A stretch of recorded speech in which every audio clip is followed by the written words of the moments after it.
namhlanje ubizwa ngenyoni umuhlala umfazi omnyama ubizwe ngedimoni muhlabile for abadala bakubiza ngenhlobo endiyala mosagqoka impahla yakhe amanga agqoka ibheshu manje bazothi ngiyasangana awukibuyele esimpandeni ngithi Impela indaba yengoma yonyaka isidalwe kolunye ukuthuthuva enkundleni kezokuxhumana. Ibhixene la ebandleni ke labaNazaretha ikakhulukazi ekhasini la ku Facebook elibizwa ngokuthi ikhenana lamaNazaretha asebuhleni. Kuleli khasi kukhona kothe kwaposta kumjolist njengomuntu okuthiwa ngoba nakho ukhonza khona bayamkhankasela becela ke wonke amaNazaretha ukuba ke makavotele ke lengoma ethi ke sithandwa samayidululu. Kukhona ke abafana ke noSikhwili ke phambana noBhoka sebevele ke baphumela ubalo ukuthi cha no shemfana kithi leyo ngeke iziyenzeke. Ekupostweni ke kwale ngoma kubeka abantu sebeyiveza ubalo ukuthi ke bame ngakubi beyiveza ukuthi ke bona cha abahambi kule ndlela okuthiwa ke makhambe kuye. Kukhona ke abakuvezileyo ukuthi ayi uma ngabe kushembe uyaxolela sengiyocela ukuthi ke ningidlulisele uxolo ningixoliseleke kushembe. Ngiqishe ke emdletsheni ke mina negushi kuqobo lwayo. Omunye uthe ke cha kodwa abantu beenkosi bona sengazi ukuthi ke niyathanda ukufaka ke ipolitiki nala ingafanele khona. Kukhuzwa ke laba ke abaposta kuleli page beposta ke lezi ingoma ke ezahlukene okuthiwa ke mazivotele. Kuthiwa ke basola ke ngokuthi baphusha kumjolisi ukwedlula ke bonke ke abanye ke bacule. Kuthiwa ke lokho ke njengoba ke sebekwenza ngale ndlela abakwenza ngayo ibandla kalikuthokozeli.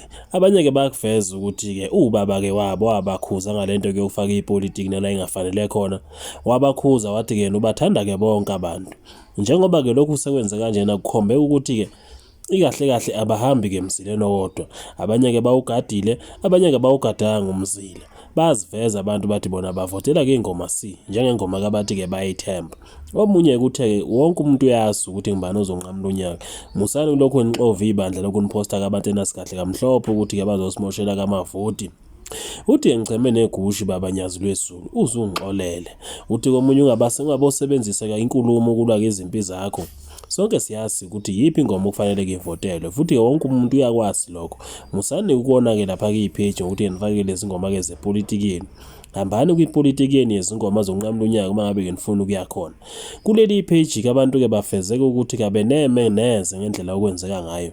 Njengoba ke bethi kabalwi nokuthi kuphushwe kabaculi. Kodwa abamusi ukuzophusha ke lapha kuleli page abayiphushele umuntu ofuna ukuphusha umculi.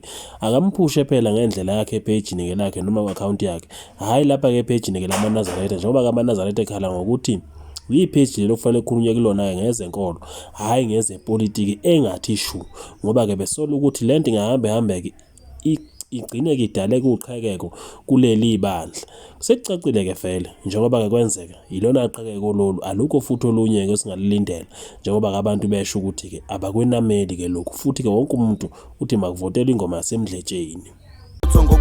Namhlanje ubizwa ngenyoni umuhlala umfazi omnyama ubizwe ngedimoni muhlabile for abadala bakubiza ngenhlobo endiyala mosagqoka impahla yakhe amanga agqoka ibheshu manje bazothi ngiyasangana awukibuyele esimpandeni ngithi